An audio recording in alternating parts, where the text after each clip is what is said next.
Hello everybody, नमस्ते। Welcome and welcome back to heal spear tarot. आज का जो हमारा टॉपिक है वो आपके ससुराल वालों के ऊपर है।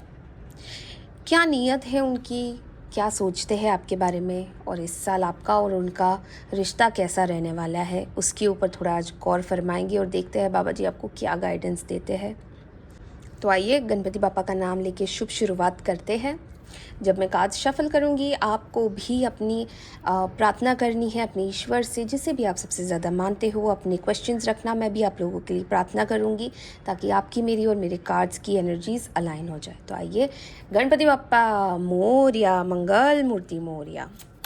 गणपति बापा, बाबा जी, dear universe, ah guardian angels and ah spirit animals. बच्चे जितने भी हमारे व्यूअर्स हैं वो जानना चाहते हैं कि उनके ससुराल वाले उनके बारे में क्या सोचते हैं, कैसा रहने वाला है उनका ये साल, उनका रिश्ता, क्या चुनौतियाँ होने वाली है। प्लीज़ हमें गाइडेंस दीजिए। जय नीम करोली महाराज की जय। श्री राम, जय श्री राम, जय श्री राम, जय श्री राम, जय श्री राम, जय श्री राम। आइए पहला कार्ड निकालते हैं। आशा करती हूँ आपने भी अपना प्रश्न पूछ लिया होगा। The empress. Okay, thank you Baba ji, thank you so much. The hanged man. Okay,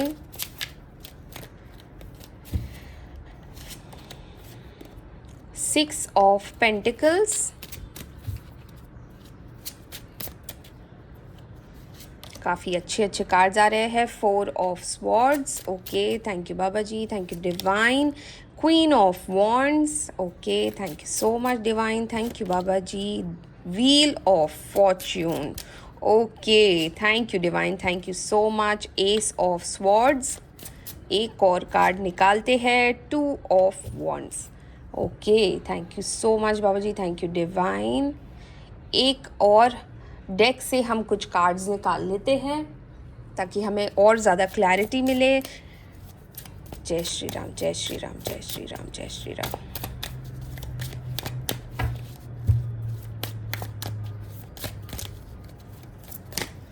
okay, sharing. Okay, ये शायद आपकी गाइडेंस आई है। Success. Okay, thank you divine, thank you Baba ji. Exhaustion.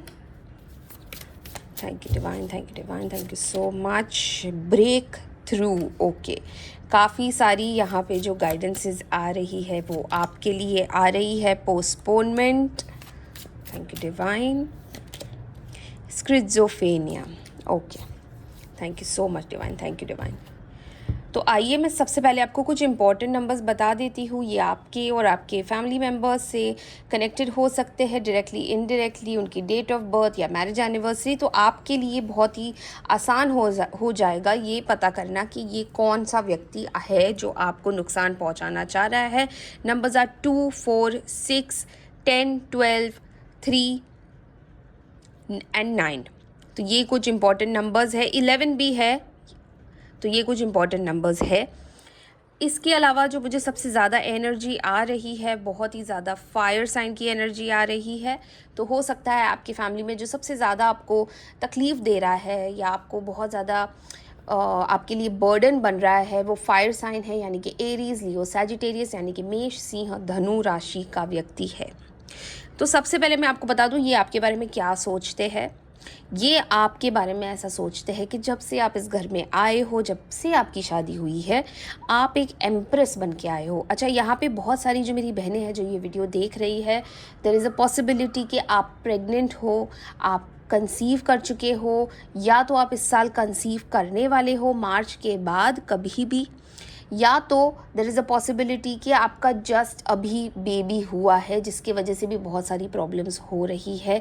हो सकता है वो बेबी में, मतलब बेबी बॉय जनरली जो लोगों को चाहिए होता है वो चाहिए था आपके ससुराल वालों को, पर आपको हुई है एक बेबी गर्ल, जिस वजह से भी यहाँ पे प्रॉब्लम्स मुझे नज़र आ रही है। बट जितने भी जो मेरी बहनें हैं जो प्रेगनेंसी का वेट कर रही है, आपके लिए गुड न्यूज़ आने वाली है, तो आप डेफिनेटली काउंट कर सकते हो इसके ऊपर। तो ये क्या समझ रहे हैं कि जब से आप इस घर में आए हो या जब से आपका बेबी हुआ है, सबसे पहले तो आप अपने आप को बहुत ही ज़्यादा एम्प्रेस की एनर्जी में वो आपको देखते हैं, यानी कि सारी चीज़ें आप अपने हिसाब से करते हो, आप लोगों की सुनते नहीं हो। ये एक बहुत बड़ा ब्रैकेट है उनके मन में आपको लेके, ठीक है। और आप अगर सुनते भी हो तो भी आप उनके ऊपर एक एहसान जताते हो, इस वजह से वो आपसे ज़्यादा चिढ़ते हैं। पर कहीं ना कहीं यहाँ पे ये भी नज़र आ रहा है कि जैसे आप सुन लेते भी हो, ठीक है, आपकी अपनी प्रॉब्लम्स होगी, आपके अपने रीज़न्स होंगे क्यों आप इनकी सुनते हो और क्यों आप इनका कहा भी मानते हो। कभी कभी बहुत ही ऐसी बातें हो जाती है जहाँ पे आप बिल्कुल ही कंफर्टेबल नहीं होते हो, पर फिर भी कहीं ना कहीं आप सुन लेते हो।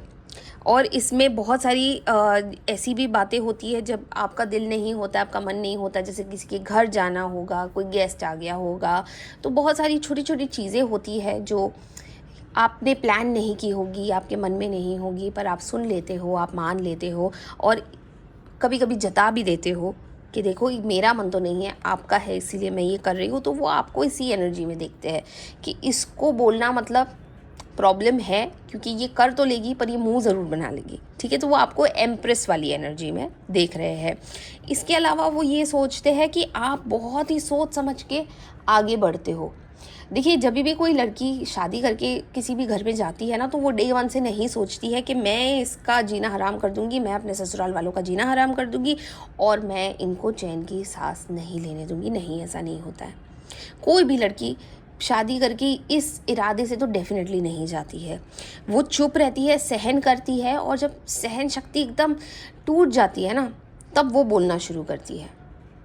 कोई भी लड़की अपने मायके से, अपने ससुराल में ये सब करके नहीं जाती है, सोच के नहीं जाती है, ना ही उसको सिखाया जाता है। तो ये अगर आप सास हो और किसी ससुराल वाले हो और ये वीडियो देख रहे हो, तो मैं आपको बता दूं, कहीं ना कहीं पहली पहल जो होगी वो आपकी तरफ से ही हुई होगी, ठीक है। तो ये सोचते हैं कि आप बहुत ही सोच समझ के डिप्लोमेटिक डिसीजंस लेते हो, जैसे आप ना बहुत ही एक कॉन्स्पिरेसी खेलते हो इन लोगों के साथ।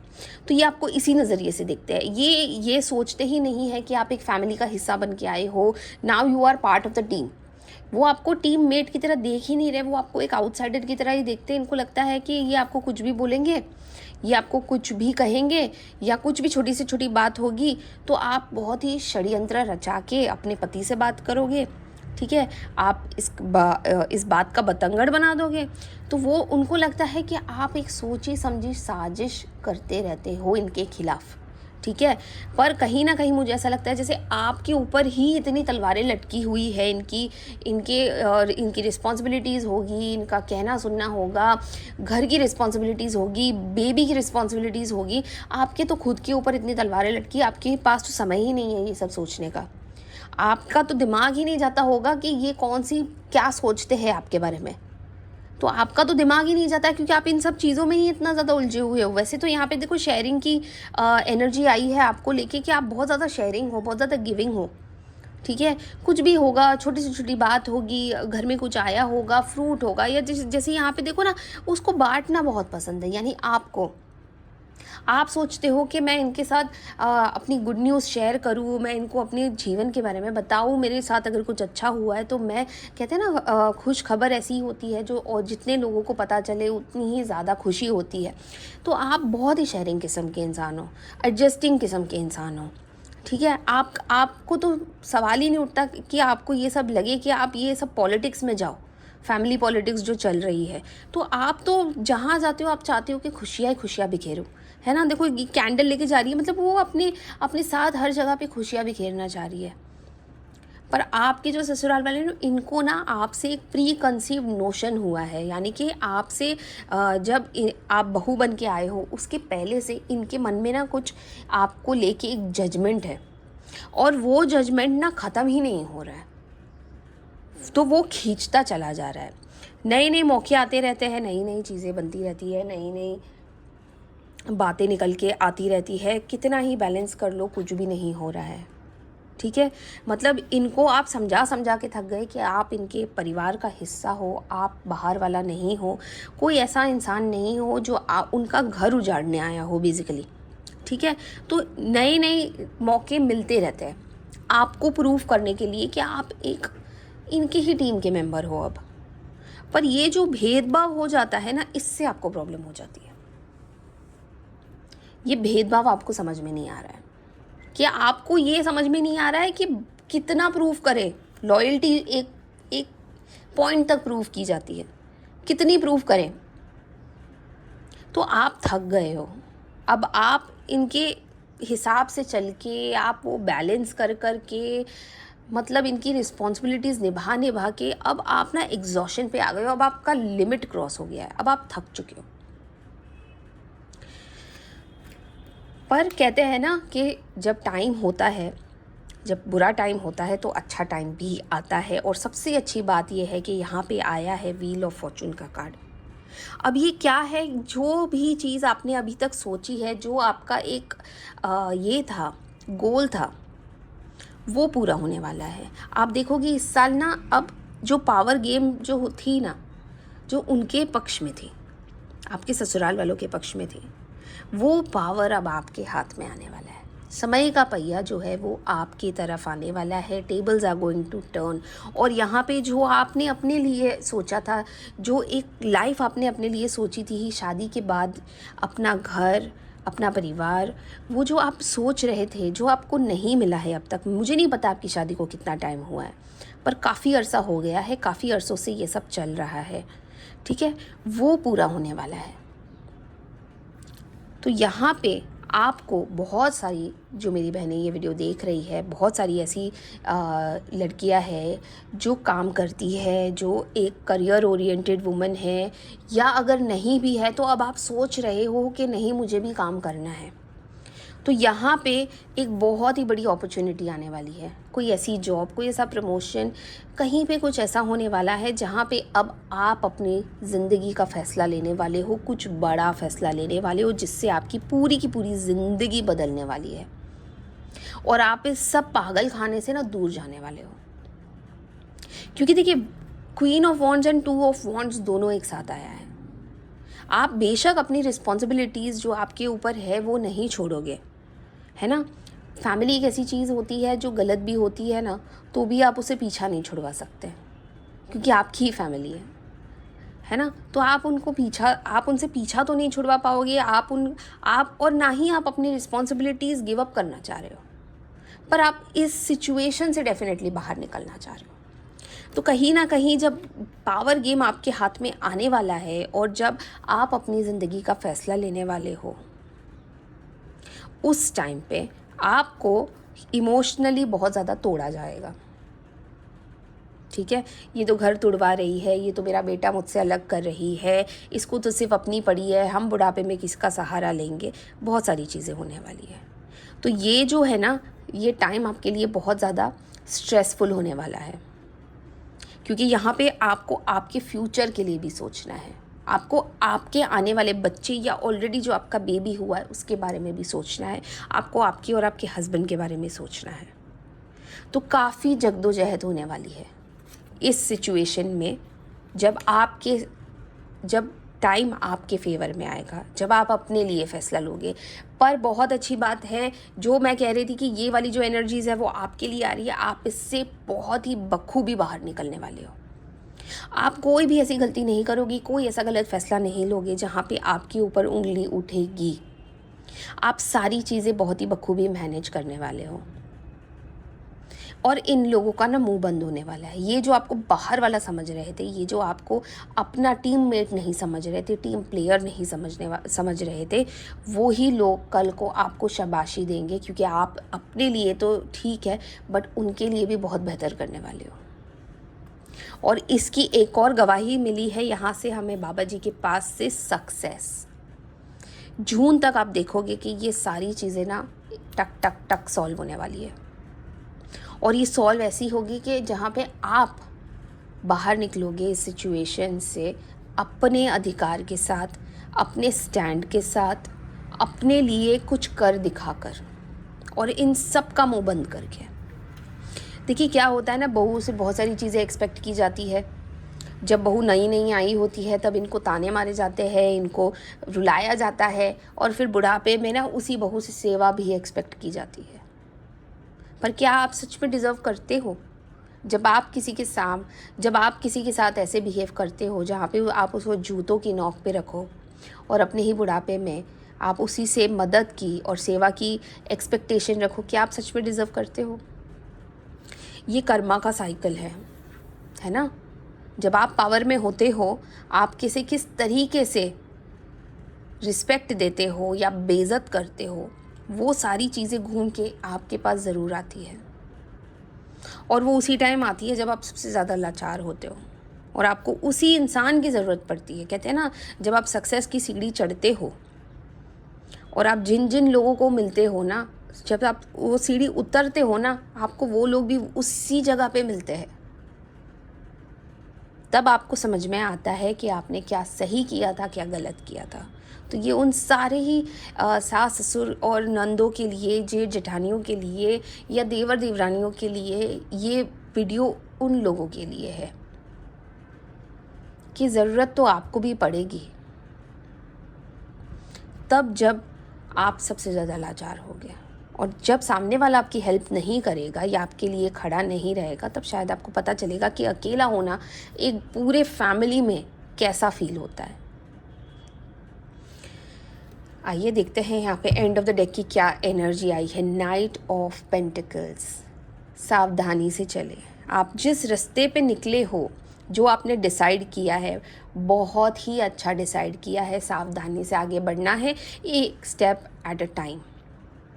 मतलब एक कदम भी आगे बढ़ने से पहले 100 बार सोचना है अपने फैसलों के बारे में, अपने आप के बारे में, और ईश्वर के ऊपर सबसे ज़्यादा आपको भरोसा रखना है। रिसेप्टिविटी, देखिए बहुत ही खूबसूरत कार्ड है, बहुत ही खूबसूरत कार्ड है। यहाँ पे आपको ऊपर वाला इतना ज़्यादा अबंडेंस दे रहा है, आपकी इंट्यूशन पावर्स को खोला हुआ है। कई बार आपके मन में बहुत सारी चीज़ें आती होगी और आप नहीं करते होगे सिर्फ ये सोच के कि ये तो एक थॉट है। नहीं, वो आपको ऊपर से गाइडेंस आ रही है, वो आपको बाबा जी गाइडेंस दे रहे हैं। तो वो गाइडेंस समझिए, आगे बढ़ते रहिए, अपने आप को इतना स्ट्रॉन्ग बनाइए कि सामने वाला कुछ भी बोले आपको फ़र्क नहीं पड़ना चाहिए। तो ये थी हमारी आज की रीडिंग कि आपके ससुराल वाले तो यही सोच रहे हैं आपके बारे में, पर इससे आपको ब्रेक थ्रू करना है। जितने लोग पत्थर फेंकेंगे, उसी पत्थर का महल उनको बना के दिखाना है। तो आपको डरने की वैसे भी ज़रूरत नहीं है। ईश्वर आपके साथ है, आपके ऊपर बाबा जी की बहुत सारी कृपा है, बहुत सारे आशीर्वाद है।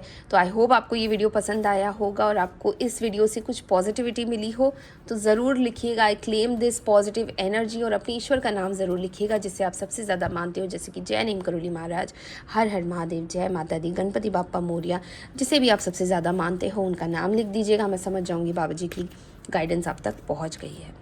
इसके अलावा मैं सबसे माफ़ी मांगना चाहती हूँ जो लोगों ने भी पिछले एक हफ़्ते में मुझे मैसेजेस किए हैं रीडिंग्स के लिए। मैं नहीं कर पाई हूँ तबीयत की वजह से भी, और बाकी बहुत सारे कुछ सोशल काम भी होते हैं जो करने होते हैं, उस वजह से भी नहीं हो पाया है मुझसे। पर मैं कोशिश करूँगी कि अगले इस हफ़्ते में आप सबकी रीडिंग भी कंप्लीट कर लूँ और जो नए लोग होंगे उनकी भी रीडिंग्स हो जाएगी। तो अगर आप मुझसे रीडिंग लेना चाहते हो, मेरा नंबर ऊपर दिया गया है, आप मुझे व्हाट्सएप कर सकते हो और अपना स्लॉट बुक कर सकते हो। तब तक के लिए ध्यान रखिएगा अपना बहुत सारा। मिलते हैं कल एक बहुत ही इंटरेस्टिंग वीडियो के साथ। हर हर महादेव।